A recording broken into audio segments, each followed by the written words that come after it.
Good morning students. चलो तो આપણે કયા લેક્ચરમાં શું કર્યું હતું એ પહેલા જાણી લઈએ। ગયો જે લેક્ચર હતો એમાં ઘન પદાર્થની અંદર આપણે શું જોયું હતું, જે આપણો એકમ કોષ છે એ એકમ કોષને તમે એકમ કોષમાં તમારા જે પરમાણુઓ છે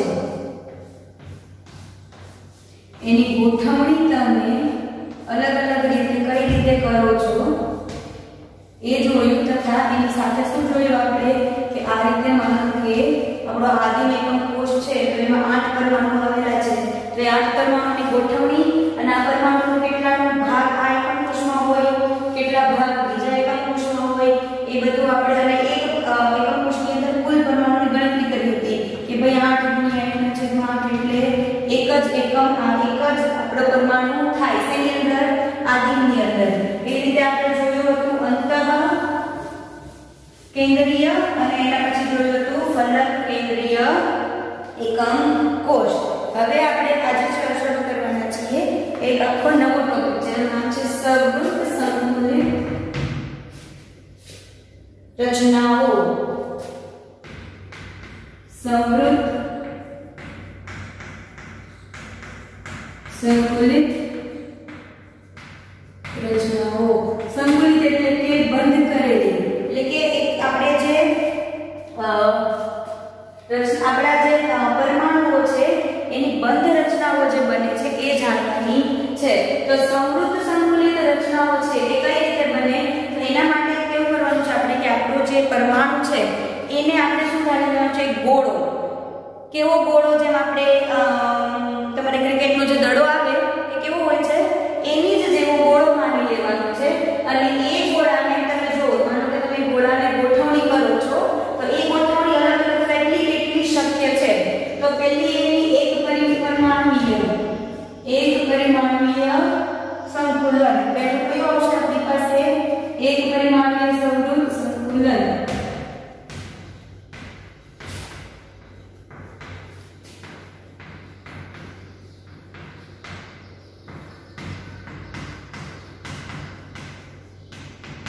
बराबर, तो एक परिमाणीय આપણું જે સમૃદ્ધ સંકુલન છે એમાં કેવું થશે કે આપણે જે ગોઠવણી કરીશું એ એક પરિમાણમાં એટલે કાં તો ઊભી હરોળ બનશે કાં તો આડી હરોળ બનશે। હવે આપણે જો પરમાણુઓ જેને આપણે કેવા ધાર્યા છે ગોળા, એ ગોળાની ગોઠવણી કરીએ, એ ગોળાની ગોઠવણી તમે જો આડી હરોળમાં કરો તો આ રીતે થાય, બરાબર। તો એ ગોળાઓની વચ્ચે જે જગ્યા છે કેવી છે, એકદમ ન્યૂનતમ અથવા તો નહીવત। અને આ ગોળા ઉપર તમે જોવો તો એક ગોળો છે એ બીજા એના જેવા બીજા કેટલા ગોળાથી જોડાયેલો એટલે કેટલા ગોળાને અડે છે, તો આ ગોળા ધારીએ તો એક આ અને બે આ, એટલે એ જેટલા ગોળાને અડતો હોય ને એટલો જે આંકડો હોય એને એનો સવર્ગાંક કહેવાય। સવર્ગાંક એટલે કે કેટલા ગોળાને અડે છે તો બીજા બે ગોળાને, આનો સવર્ગાંક કેટલો થયો 2। તો એક પરિમાણીય સવૃત્ત સંકલન છે ખૂબ જ સરળ છે કે એક તમે જે તમારા દડા છે એને લાઈનમાં ગોઠવી દો તો એ થઈ જાય એક પરિમાણીય સવૃત્ત સંકુલન। હવે એક પરિમાણીય પછી આપણી પાસે આવે છે બીજું દ્વિપરિમાણીય समृद्ध संकलन। तो जो द्विपरिमाण की बात करें तो सबसे पहला તમને ખબર હોવી જોઈએ કે દ્વિપરિમાણ કોને કહેવાય। કદાચ મેં તમને પહેલા સમજાવેલું છે દ્વિપરિમાણ કોને કહીએ તો સમજાઈ દઉં કે આપણું જે તમે આલેખ દોરો મતલબ દિશા કેટલી થાય, આપણી જે અક્ષ છે એક x અક્ષ આવે, બીજું y અક્ષ આવે અને ત્રીજું હજી એક આવે z અક્ષ। કદાચ ફિઝિક્સમાં તમારે આવી ગયું હશે કે આની વચ્ચે 90 ડિગ્રીનો ખૂણો, આની વચ્ચે 90 ડિગ્રીનો ખૂણો અને આની વચ્ચે પણ 90 ડિગ્રીનો ખૂણો, એટલે તમારા રૂમની ઊંચાઈ, લંબાઈ અને પહોળાઈ બધું જે ત્રણ પરિમાણમાં લેવો ત્યારે એને કેવું કહેવાય, ત્રિપરિમાણ છે। તો આપણે ત્રિપરિમાણીય સોરી આ તો ત્રણ તો આપણે દ્વિ કરવાનું છે। તો દ્વિમાં આપણે કાં તો લંબાઈ અને ઊંચાઈ ગણીશું કાં તો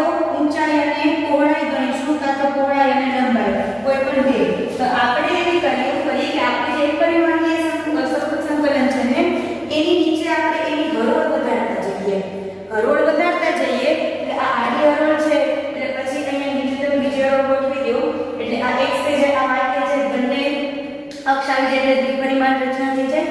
તો દ્વિપરિમાણ રચના છે ને બે રીતે થાય છે. પહેલું જે છે ને એમાં થશે આપણે ચોરસ સમૃદ્ધ સંકલન.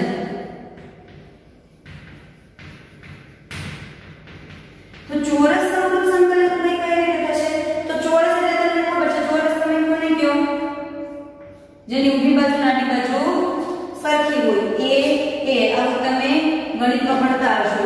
તો ચોરસ સમૃદ્ધ સંકલન કેવું શું કરશો તમે કે તમારી આ એક પરિમાણીય સમૃદ્ધ સંકલન છે એવી ને એવી એના જેવી જ જે અસર એવી જ હરોળ તમે નીચે મૂકશો. એટલે માનો કે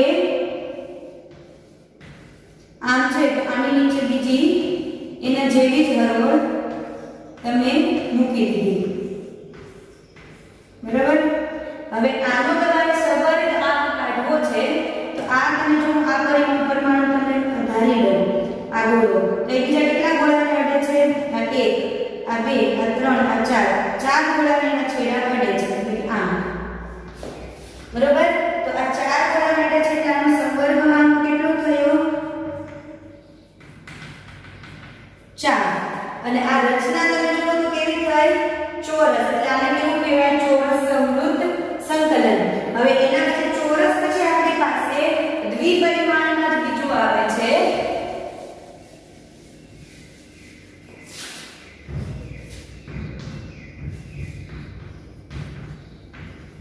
એ છે આપણી પાસે ષટકોણીય સમૃદ્ધ સંકલન.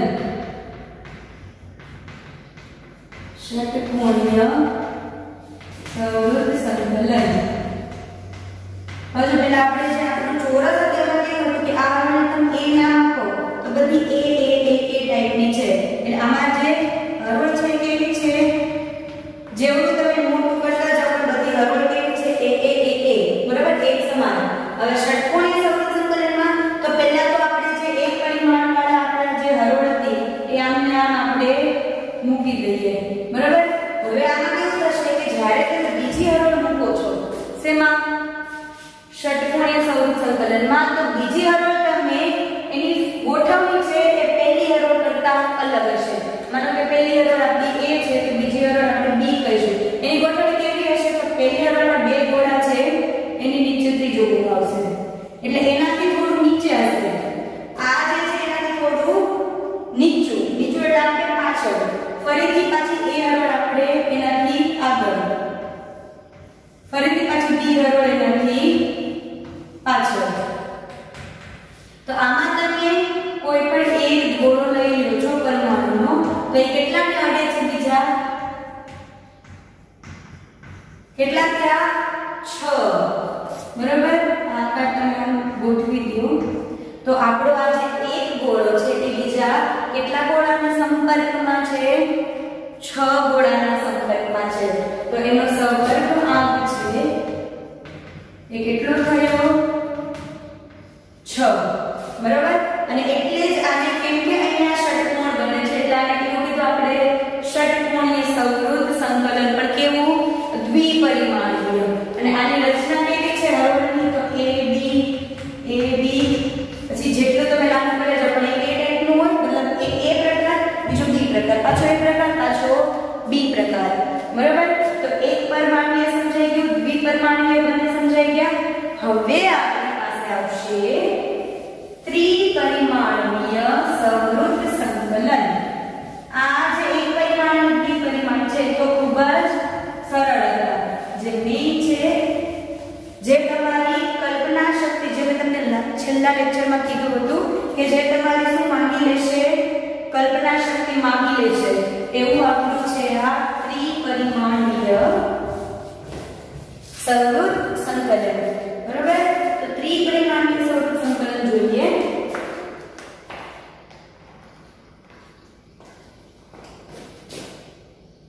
ત્રીજું છે આપણી પાસે ત્રિપરિમાણીય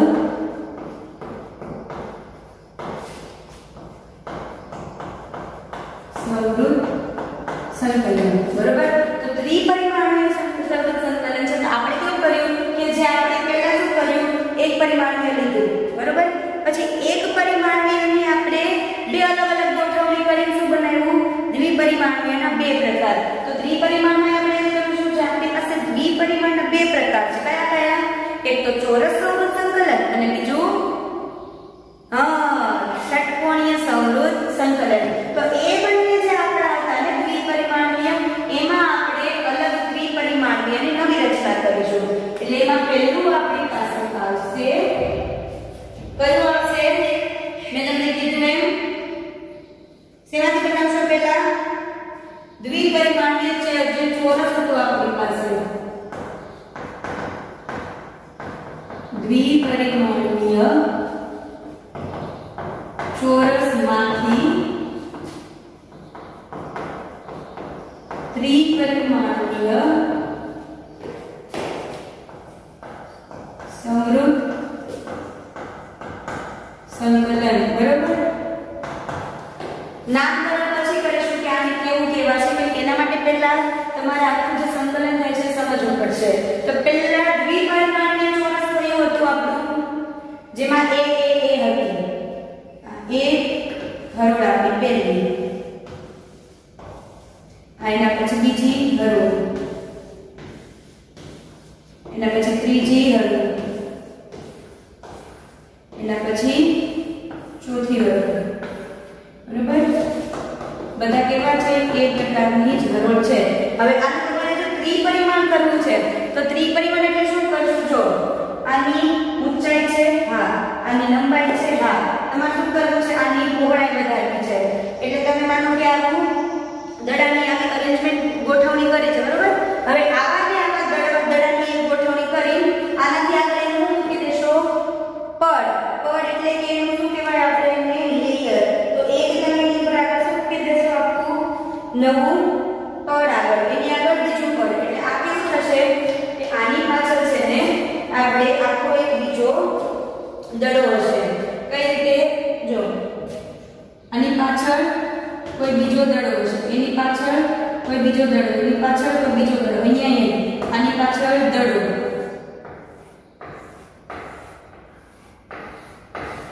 બરોબર. એટલે આને તમારે છે ને ત્રિપરિમાણમાં સમજવાનું છે, બરોબર.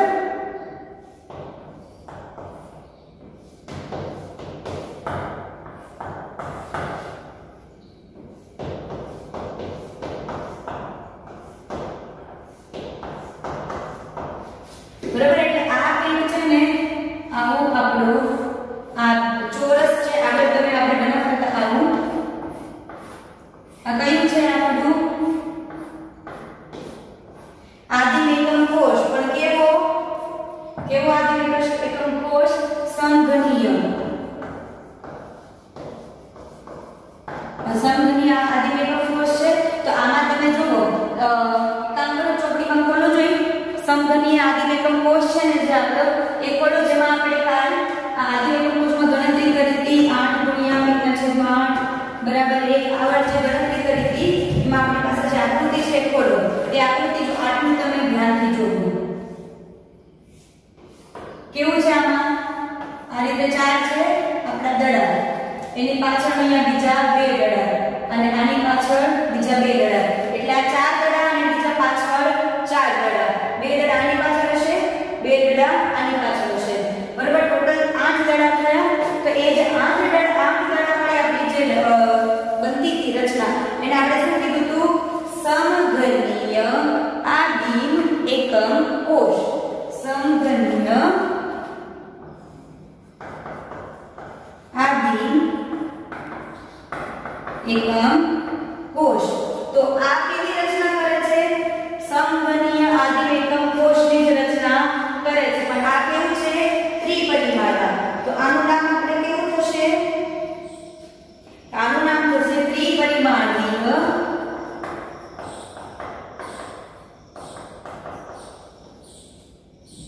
સમઘનીય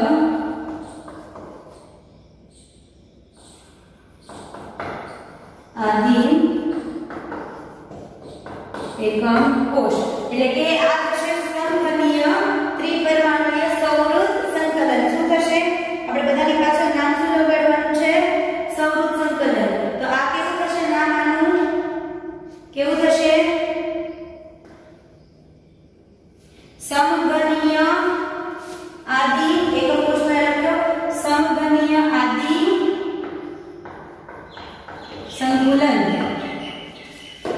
સમઘનીય છે પણ કેવું છે આદિમ કે બધાય ખૂણામાં ખાલી ખૂણામાં જ આપણે આ પરમાણુ આવેલા છે બરોબર આ પહેલું સમજાઈ ગયું ત્રિપરિમાણીય સંકલનમાં હજી આપણે એક જ વસ્તુ કરી કે દ્વિપરિમાણમાં જે ચોરસ હતું આપણી પાસે એને આપણે ત્રિપરિમાણમાં શું કરી દીધું પડ બનાવીને મૂકી દીધા એટલે આપણને મળ્યું એમાંથી ત્રિપરિમાણીય સમઘનીય આદિમ સંતુલન હવે આપણે દ્વિપરિમાણનો બીજો કયો પ્રકાર હતો દ્વિપરિમાણનો બીજો પ્રકાર કયો હતો ષટકોણીય તો એના પછી આવશે આપણી પાસે બી દ્વિપરિમાણીય ષટકોણીય શું હતું સંતુલન માંથી ત્રિપરિમાણીય સમરૂપ સંકલન અથવા સંતુલન બરાબર હવે આમાં આપણી પાસે કેમ કે આ ષટકોણીય છે એટલે આમાં કેવું હતું આપણી પાસે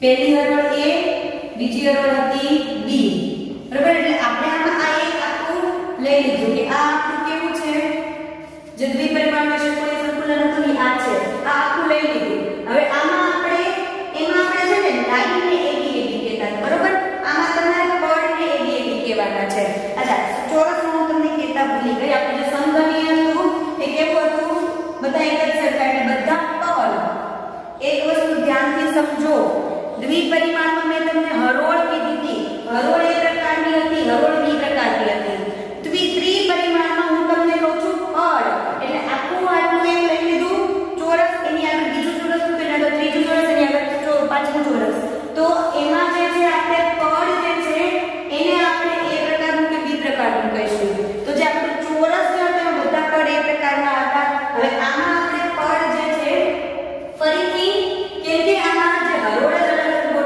છે તો આમાં આપણને પડની પણ બે અલગ અલગ ગોઠવણ મળશે બરાબર તો પહેલી જે આપણી પડની ગોઠવણ છે પહેલી છે એ આપણી એ રીતે છે કે પહેલું સ્તર બીજા સ્તર પર પહેલા સ્તર પર બીજું મૂકતા એટલે કે બીજું સ્તર પહેલા સ્તર બીજા સ્તરની ગોઠવણી સિમ્પલ લખી દઈએ આપણે પેલી બીજા સ્તરની ગોઠવણી કરશું શેની ઉપર પહેલા સ્તર ઉપર બરોબર તો આ આપણું પહેલું સ્તર છે સ્તર એટલે પહેલું પડ તો આ આપણું થઈ ગયું પહેલું પડ હવે આની ઉપર તમારે આગળ એક બીજું સ્તર બીજું પડ મૂકવું છે તો પહેલે તમે કઈ રીતે કરીએ કોઈની અંદર કે પહેલા તો જેમ આપણે આમાં કર્યું હતું ષટકોણીયમાં કે થોડુંક નીચું મૂક્યું બરાબર એ જ રીતે આપણે એવું કરવાનું કે બીજું પડ છે ને એ પહેલા પડ કરતા થોડુંક નીચું શરૂ થાય એટલે કે માનો કે અહીંયાથી શરૂ કરું છું તમને આમાં નહીં ખબર પડે આ જે આકૃતિ છે એ તમે જેમ તમારી ચોપડીમાં વધારે જોશો એમ વધારે ખબર પડશે આ બહુ જ ગૂંચવણવાળું લાગશે એના કરતા આનું છે ને સિમ્પલ હું તમને બતાવી દઉં કે પહેલી હરોળમાં કે આપણે આમ હતી બીજી હરોળ આમ છે બરાબર તો હવે બીજી હરોળ પર હું જો તમારે ખાસ ધ્યાન રાખજો આ આપણા કેવા છે 3 અથવા અહીંયા બતાવું આ પહેલા લેયર છે આ વાદળી કલરમાં દેખાય છે જો આ પહેલા સ્તર પર બીજા સ્તરની ગોઠવણી છે એટલે ઈ જ ત્યાં બતાવેલી છે પણ તમને એના વિસ્તૃતમાં સમજાવું છું પહેલું પડ વાદળી કલરનું છે આ પણ નહીં પહેલું પડ ગયો હવે એની ઉપર નવું પડ જે આવશે ને એ અહીંયા આવશે બરાબર એટલે આ જે નવું પડ એટલે કે ઉપર કે પહેલું પડ છે એની ઉપર માનો કે આ બીજું પડ મૂકું છું અહીંયા તો અહીંયા છે આ વચ્ચે ખાલી જગ્યા વધી આ કેવી થાય કે આપણે તમે ચૂલો જોયો છે તો ચૂલામાં કેવું હોય 3 માનો કે તમે પથ્થર મૂક્યા છે બરાબર હવે એ 3 પથ્થર ઉપર તમે એક ચોથો પથ્થર મૂકો તો વચ્ચે થોડી ખાલી જગ્યા વધે અને ચૂલો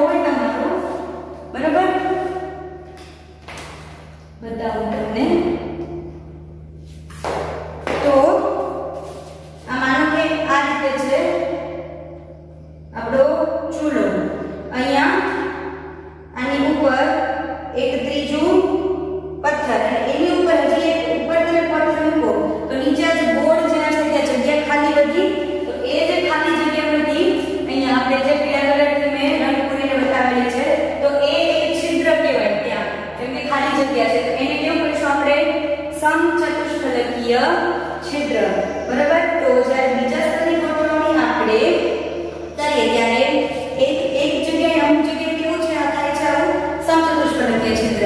એને આપણે જો સંજ્ઞા બતાવીએ તો ટી થી દર્શાવે, ટી થી દર્શાવે તો ચોપડીમાં જોવો તમારી ચોપડીમાં જ્યાં જ્યાં ટી બતાવેલો છે એ કેવા છે સમચતુષ્ફલકીય છિદ્ર બરાબર। હવે આની આ જ ગોઠવણમાં એક જ્યારે તમે કેમ કે આમાં તમે શું કર્યું છે કે થોડું તમારું જે બીજી હરોળ છે એને થોડી નીચે મૂકી છે, એટલે આ બે જે ફરક છે અહીંયા જે છે એ સમચતુષ્ફલકીય છે। તો હવે જ્યાં ગોઠવણ બદલાતી હશે ત્યાં છિદ્ર પણ બદલાઈ જશે। એટલે માનો કે એક્ઝામ્પલ લઈ લઈએ આ અને અહીંયા સાઈડમાં લઉં છું, આ આપણું પહેલું પડ છે બરાબર। મેં કયા ત્રણ લીધા આ 1 2 અને 3। આની ઉપર અહીંયા જે છે આપણું નવું પડ એ કંઈક આ રીતે આવશે। તો આ બધાની વચ્ચે અહીંયા એક જગ્યા ખાલી રહી જે મેં અહીંયા બતાવેલી છે બરાબર પીળા રંગથી। તો આ જે છે એને આપણે કેવું છિદ્ર કહીશું અષ્ટફલકીય છિદ્ર, જેને આપણે O થી બતાવીશું।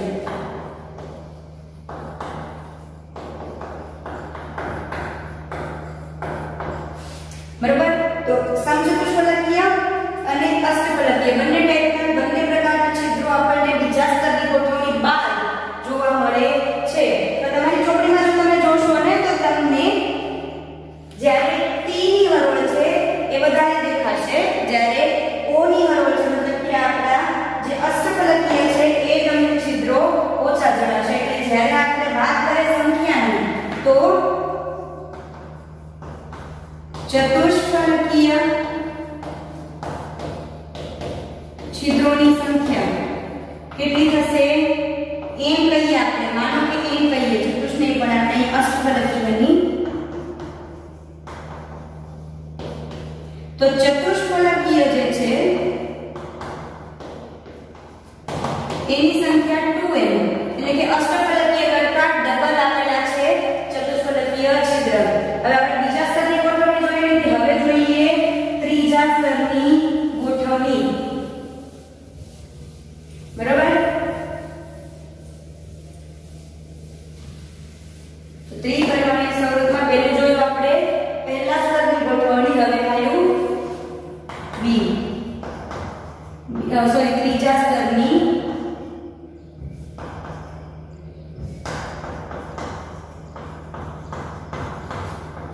ગોઠવણી, જે શેના પર થશે આપણા આ જે પહેલા ઉપર બીજું સ્તર છે એની ઉપર। હવે એની કે રીતે થાય, પહેલું એ રીતે થાય કે આપણું આ જે સમચતુષ્ફલકીય છિદ્ર છે ને એ ઢકાઈ જાય, એટલે કે સમચતુષ્ફલકીય છિદ્રને ઢાંકતી ગોઠવણ બરાબર।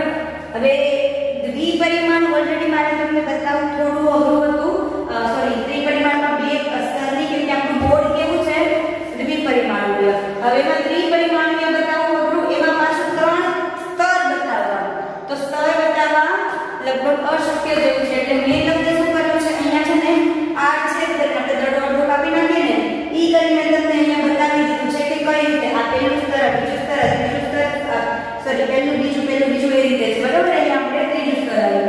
તો સમચતુષ્ફલકીય છિદ્રને તમારે ઢાંકવું છે તો વિચારો જો આપણો સફેદ આ જે છે સફેદ ગોળો એ પહેલું સ્તર છે, એની ઉપર આ કેવું આવ્યું બીજું સ્તર, એટલે આ જે છે આ આપણે અહીંયા છિદ્ર રહ્યું। હવે આની ઉપર તમે શું કરશો, ફરીથી આવો ને આવો ગોળો જો આવી જાય તો આ ઢકાઈ જાય। એટલે તમારે શું કરવાનું છે કે જે પહેલું સ્તર હતું ને એવું ને એવું ત્રીજું સ્તર મૂકો, તો જ્યાં જ્યાં સમચતુષ્ફલકીય છિદ્ર છે ત્યાં સેમ ટુ સેમ આપણે મતલબ એકદમ પહેલા સ્તર જેવી ગોઠવણ આવી જાય એટલે છિદ્ર આપણું ઢકાઈ જાય। એટલે શું કરવાનું આપણે આમાં, જો પહેલા સ્તરને આપણે A કીધું છે, બીજા સ્તરને B કીધું, તો ત્રીજું સ્તર ફરીથી આપણે કેવું મૂકશું A, એટલે A શું કરી દેશે કે આ B સ્તરે જે અહીંયા